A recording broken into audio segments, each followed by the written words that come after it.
칼슘은 초기에 넣으셔야 된다. 그래서 낙엽이 지기 전에 감사십이 낙엽이 지연되면 장점이 더 많은데. 안녕하세요, 농사백단 박세진입니다.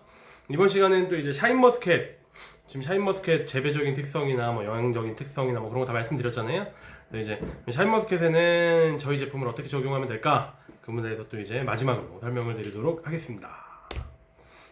프로그램이 담은 것 같아요. 아우, 복잡해 보이시죠? 그래서 이 부분을 왜 이렇게 만든 건지, 그럼 이때 이제 비료를 어떻게 써야 되는지 복잡하지 않다는 거, 그거를 좀 이제 설명을 드리고 싶습니다. 일단 첫 번째로 말씀드려야 되는 게, 이 제품 두 가지 이제 토경 제품이고요.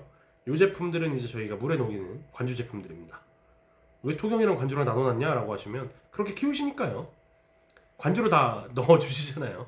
근데 이제 밑거름 같은 경우 뿌리시는 거는 토경으로 뿌리실 수 있고, 수확 후에도 토경으로 뿌리실 수 있으니까 저희 두 가지는 저희가 토경으로 만들어 놓은 거고, 그 이외에는 저희가 관주로 만들어 놨습니다. 맨 처음 이제 요 부분 꽃눈 형성기에 이 제품 두 가지 이렇게 넣으라고 하는데, 꽃눈 형성기는 뭐 말 그대로 이제 꽃눈이 형성하는 시기죠. 근데 조금 더 자세히 설명을 드리면, 수액이 돌기 전부터 수액이 거의 멈추는 시기를 꽃눈 형성기라고 합니다.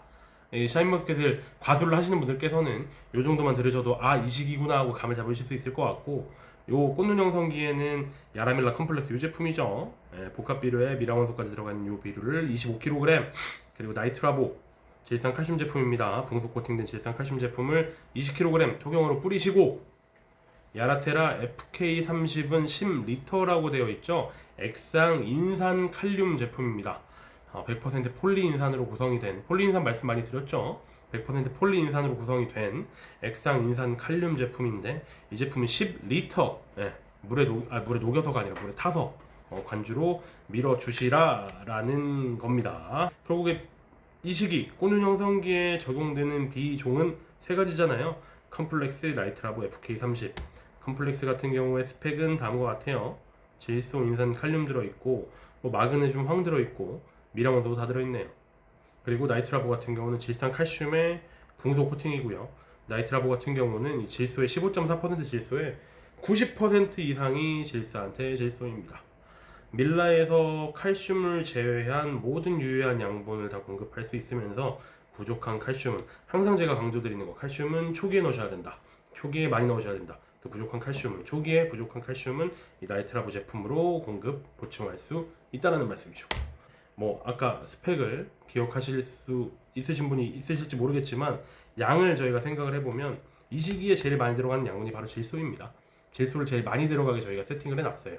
그 이유는 발아기, 생육 초반기 발아기에는 가장 필요한 양분이 바로 질소이기 때문이에요.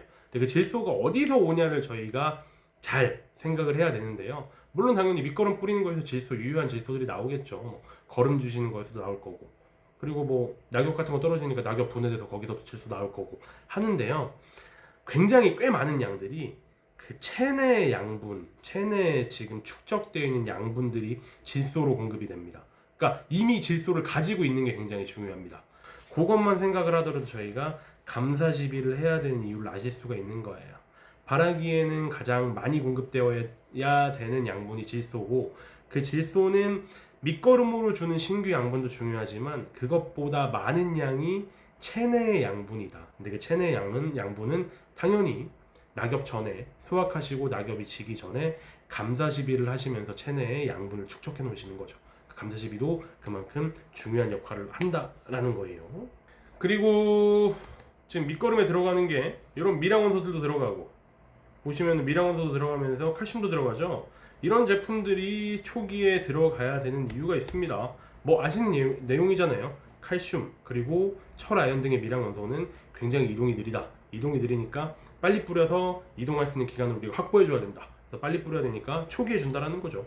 이동이 느려서 신초나 이 끝부분, 열매 끝부분, 열매 부분에 결핍 증상이 나타나는 칼슘이나 미량원소는 발아기, 꽃눈 형성기, 꽃눈 형성기부터 공급해서 초기에 양분 결핍을 예방해야 된다. 충분한 양을 공급해야 된다. 그래서 저희가 지금 밑거름으로 세 가지 종류의 비료를 선정을 해서 말씀을 드리는 거예요. 그러니까 과수뿐만 아니라 모든 식물들은 뿌리가 나고 죽고 나고 죽고 계속 반복하잖아요.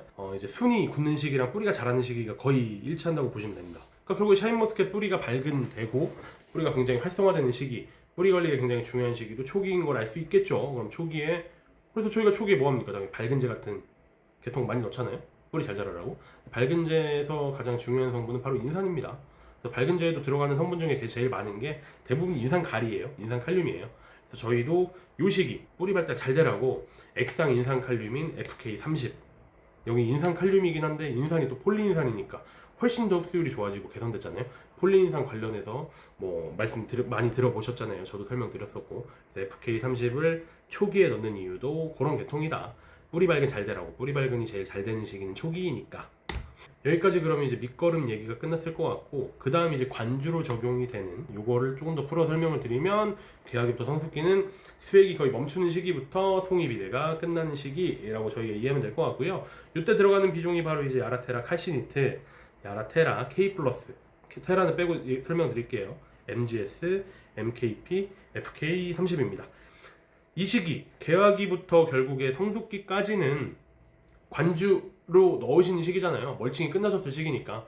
멀칭 끝나고 이제 관주로 넣으셔야 되니까 물에 녹이는 비료들로 선택을 드린 거고요. 이 양을 자체를 혼동하면 안 되는 게, 뭐 꽃이 폈네? 그럼 야라테라 칼시니트 20kg을 줘야겠다가 아닙니다.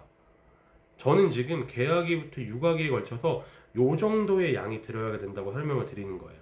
그러니까 이 시기에 물을 한 번 주시면, 말도 안 되지만, 진짜 말도 안 되지만, 물을 한 번 주실 거면은 얘 다 한 번에 녹여서 주셔야죠. 뭐 물론 칼시니트는 따로 빼가지고 주셔야 되는데 그건 좀 이따가 설명드릴 테니까. 어쨌건 어쨌건 원칙적으로 물을 한 번 주실 거면은 이거를 다 녹여서 한 번에 주셔야 되는 거죠. 근데 그런 분 없으시잖아요. 이 시기 물 관리는 저희가 추천드릴 수가 없습니다. 농가분들께서 물 관리를 알아서 하시고, 저희가 뭐 이거를 몇 백으로 몇 톤에 몇 킬로그램을 녹이세요라고 좀 이제 권장드리는 건 너무나 어려움이 있고, 요 시기 전반적으로 개화기부터 육화기까지 전반적으로 야라테라 칼시니트라는 제품이 20kg 들어가야 된다라고 이해해 주시면 됩니다. 개화기부터 육화기까지 물을 뭐 예를 들어서 5번 주실 거다, 뭐 5번보다 더 주시겠지만 5번 주실 거다 하면은 그냥 뭐 이 제품 20kg을 가장 간단하게 4kg씩 주셔도 되겠네요. 네. 그러니까 그런 개념으로 생각하시는 게 좋을 것 같아요. 한 번에 주시라는 얘기가 아니라 관주 계획에 맞춰서 농가마다 나눠서 좀 이렇게 분실을 하시라. 그리고 관주를 하시는 이유 중에 또 하나가 분시하시려고 하시는 거잖아요. 분시하는 또 이점이 있는 거고, 비료를 그만큼 편하게 주실 수 있는 거잖아요. 육아기 성숙기도 마찬가지입니다. 개화기 육아기에 비해서 양이 좀 줄었습니다. 이때는 아무래도 좀 이제 비대의 목적도 있지만 성숙의 목적도 있기 때문에 절대적으로 많은 비분이 들어갈 수는 없는 거죠. 저희가 인위적으로 비절을 시켜야 되는 시기이기도 하고, 물을 많이 대주지 않는 시기이기도 하니까요. 그래서 이 부분을 이제 좀 설명을 드려야 돼요.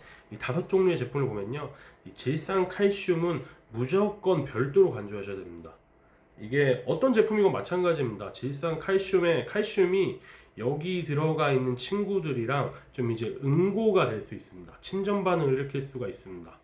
뭐 사실 질산 칼륨은 침전이 안 되긴 하는데요. 그래도 좀 외우시기 편하게 질산 칼슘만 따로 주시고 나머지는 따로 준다. 여기 이제 황 들어가고 여기 인산 들어가고 여기 인산 들어가고 하니까 여기 들어갔던 칼슘이 걔네들이랑 섞이면 안 좋습니다.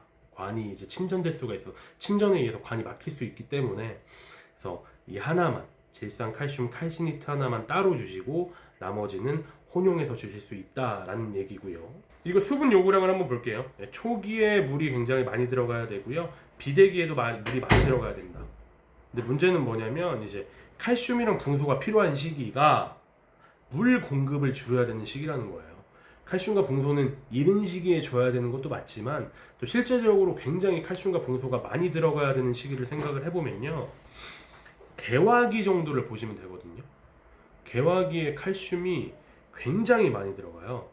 붕소도 굉장히 많이 필요해요. 근데 이 시기에는 물을 많이 안 주시잖아요. 칼슘이랑 붕소 녹여서 주셔야 되는데, 그죠? 그래서 이런 부분이 있기 때문에 계획적으로 물 관리랑 비분 관리를 농가분들께서 조금 복잡하시지만 알아서 하셔야 된다는 거 다시 한번 좀 염두에 두셔야 될 것 같고요. 육아기부터 비대기, 그러니까 이제 열매가 커지는 시기죠. 이 시기는 당연히 우리가 알고 있는 것처럼 질소는 줄여야 되고 칼륨은 늘려야 됩니다.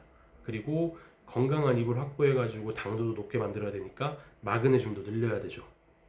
그렇기 때문에 칼륨과 마그네슘을 꾸준하게 공급을 해야 돼요. 공급이 잘 되지 않으면 이런 식으로 칼륨 결핍이나 마그네슘 결핍이 나타나게 됩니다.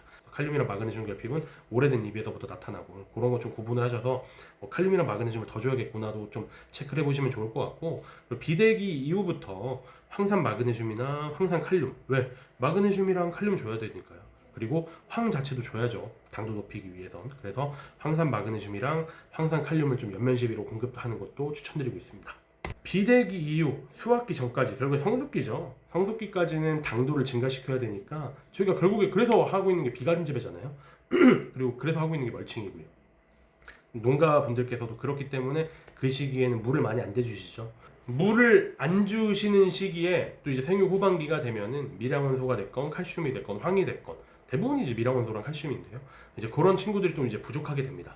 부족하게 되는데 물 관리를 하셔야 되니까 또 이제 관주하시기는 불가능하시잖아요. 그러니까 그런 시기에는 또 이제 연면 시비를 꼭 진행을 해주실 것을 당부를 드립니다. 마지막인데요. 저희 감사 시비가 굉장히 중요한 거 알고 계실 겁니다. 아까 전에 신초 나올 때, 꽃눈 나올 때 생육 초기에 질소가 제일 중요하고, 그 제일 중요한 질소가 새로 밑거름으로 주는 질소의 양보다는 이미 체내에 저장되어 있는 양분이 훨씬 더 많은 양을 차지한다라고 말씀을 드렸을 거예요. 그것만 보시더라도 감사 시비를 통해서 체내에 많은 양분을 충족을 시켜놔야지 내년에 신초가 잘 뻗는구나 라고 이해하시면 될 정도로 낙엽 지기 전에 이렇게 감사 시비 하시는 건 굉장히 중요합니다. 그래서 낙엽이 지기 전에 감사 시비를 해야 된다라고 저희가 생각을 하면은 포도 수확하시고 낙엽이 얼마나 빨리 지날 저희가 뭐 고민을 해보자고요. 뭐 수치마다 다르고 지역마다 다르겠지만 그 기간이 절대로 길지 않습니다. 대부분의 샤인머스켓 주산지는 좀 이제 아무래도 서늘한 기후거든요. 서늘한 기후면 낙엽이 조금 더 빨리 지게 되겠죠. 짧으니까 어떻게 해야 돼요? 빨리 빨아먹어야 되잖아요. 빨리 빨아먹으려면 아무래도 좀 이제 비분이 빨리 풀리는 속효성 형태의 비료를 선택을 하셔서 감사 시비를 하시는 게 주요할 것 같습니다. 또 이제 이건 부수적인 효과인데요. 양분을 많이 흡수를 하고 있으니까 아무래도 낙엽을 조금 더 지연시킬 수 있습니다. 낙엽이 지연되는 게 장점도 있고 단점도 있어요. 굉장히 추워졌는데 낙엽이 좀 지연이 된다. 그러면 이제 애들이 동해 피해가 있을 수는 있죠. 근데 문제는 근데 그거는 사실 드문 케이스고요. 낙엽이 지연되면 장점이 더 많은데 낙엽이 지연되는 만큼 어쨌건 광합성 작용을 할 수 있고 증산 작용을 할 수 있으니까 그 길어지는 기간 동안, 낙엽이 지연돼서 길어지는 기간 동안 충분한 양의 양분을 체내에 축적시켜 놓고 내년에 신초 발생할 때 이용할 수 있다는 장점이 있죠. 예를 들어서 실제로 보시면은 뭐 양분 저장, 뭐 꽃 열매, 잎줄기 양분 저장 나오는데요. 이 양분 저장량이 상당히 많습니다. 저희가 새로 공급해서 잎줄기, 꽃 열매가 나오는 양도 꽤 있지만 저장된 양분을 소모한 양도 굉장히 많기 때문에 이것만 보시더라도 감사 시비가 굉장히 중요하다라는 거 아실 수 있을 거예요. 그래서 감사 시비로 양분을 저장하게 되면은 내년에 당연히 도움이 될 거고, 그리고 두 번째로는 이제 칼슘이 공급이 되게 되면은 동해도 예방하고 조직을 단단하게 만들 수 있다. 그래서 이번 시간 저희 제품을 사용해서 샤인머스켓에 비료를 어떻게 시비해야 되는지 부분은 여기까지 진행하도록 하겠습니다. 감사합니다.